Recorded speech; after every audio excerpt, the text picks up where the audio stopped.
Loué soit Jésus-Christ et bonjour à tous et bienvenue sur cette nouvelle vidéo. Aujourd'hui, on plonge dans une question essentielle à la croisée de la foi et de la science. Quand commence la vie humaine?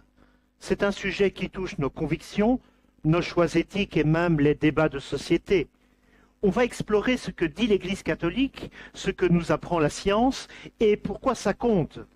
Cette vidéo est divisée en chapitres clairs, chacun répondant à une question précise. Alors, restez jusqu'au bout, likez, abonnez-vous et activez la cloche pour ne rien rater. C'est parti!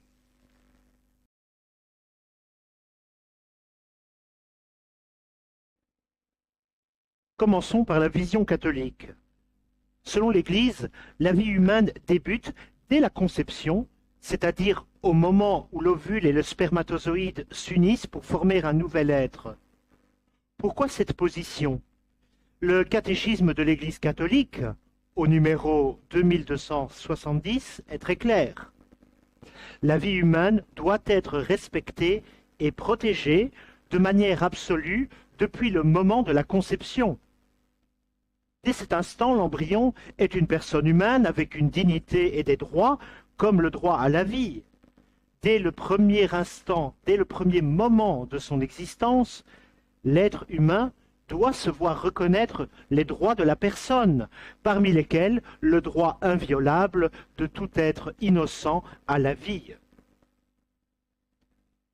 Cette conviction s'appuie sur les Écritures. Dans Jérémie au chapitre 1, verset 5, Dieu dit « Avant que je t'eusse formé dans le sein de ta mère, je t'ai connu. » De même, le psaume 139 chante « C'est toi qui as formé mes reins, qui m'as tissé dans le sein de ma mère. » Ces versets suggèrent que Dieu est intimement impliqué dès les tout premiers instants de la vie. L'Église va plus loin. Dans Donum Vitae de 1987, elle explique que l'embryon possède une âme spirituelle créée par Dieu dès la conception. Même si l'Église ne définit pas précisément le moment de l'animation, par prudence théologique, elle insiste, dès la conception, il faut traiter l'embryon comme une personne. C'est une position de respect absolu pour la vie qui ne laisse aucune place au doute.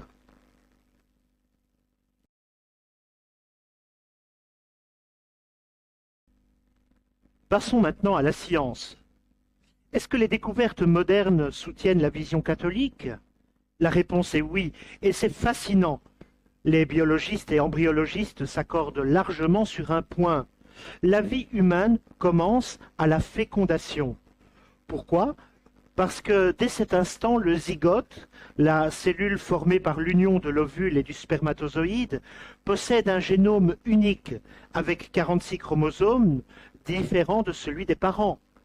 Et ce génome contient tout le plan pour devenir un être humain avec des traits comme la couleur des yeux ou le sexe. Et lisons maintenant un expert en embryologie. Le développement humain commence à la fécondation, quand un spermatozoïde s'unit à un ovule pour former un zygote. Cette cellule contient tout le matériel génétique nécessaire pour devenir un être humain. Eh bien, ce n'est pas juste une cellule comme une autre, c'est un organisme qui se développe de manière autonome, suivant un programme précis. Et voici un point clé. Ce développement est continu. Il n'a pas de moment magique où l'embryon devient humain. Dès la conception, il se divise, forme des tissus, puis des organes. Par exemple, le cœur commence à battre dès 3 semaines, et des ondes cérébrales sont détectables vers 6 semaines. Mais ces étapes ne sont que des jalons. La vie a déjà commencé à la fécondation. La vie d'un nouvel individu commence donc à la fécondation.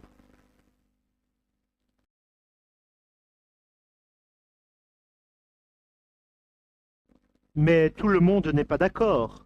Certains affirment que la vie humaine commence plus tard, à l'implantation quand l'embryon s'attache à l'utérus, vers 6 à 10 jours, à la formation du système nerveux, vers 6 ou 8 semaines, ou même à la naissance. Pourquoi ces idées?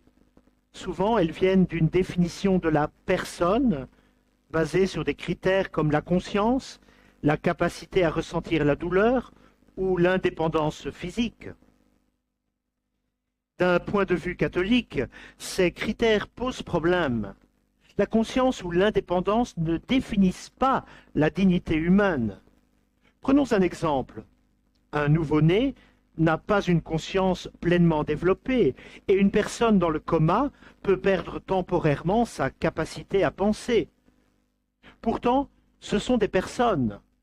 L'Église, dans Evangelium Vitae, insiste: la dignité vient de l'existence même de l'être humain, dès la conception. Une autre objection courante concerne les jumeaux. Avant l'implantation, un embryon peut se diviser pour former des jumeaux identiques. Certains disent: si l'embryon peut se diviser, est-ce vraiment une personne? La réponse, tant catholique que scientifique, est que cette division ne change rien. Chaque embryon résultant est un individu humain et unique. Scientifiquement, l'implantation n'est qu'une étape fonctionnelle, pas le début de la vie.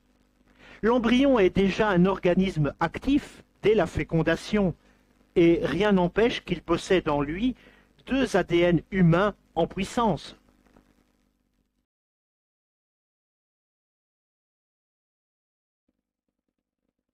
Pourquoi tout cela est-il si important? Parce que la réponse à quand commence la vie façonne nos choix éthiques et sociétaux. Cette question est au cœur de débats sur l'avortement, la recherche sur les embryons ou encore la fécondation in vitro.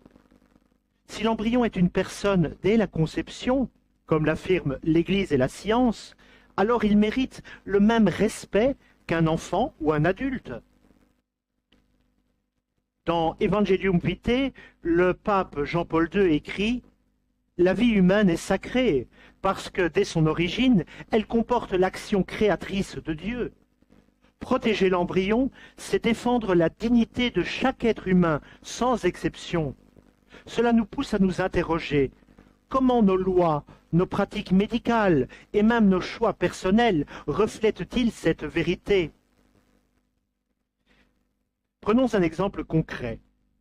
Dans certains pays, la recherche sur les embryons est autorisée jusqu'à 14 jours, car c'est avant l'apparition du système nerveux. Mais si la vie commence à la conception, cette limite est arbitraire. Ce genre de débat montre pourquoi il est crucial de comprendre quand la vie commence.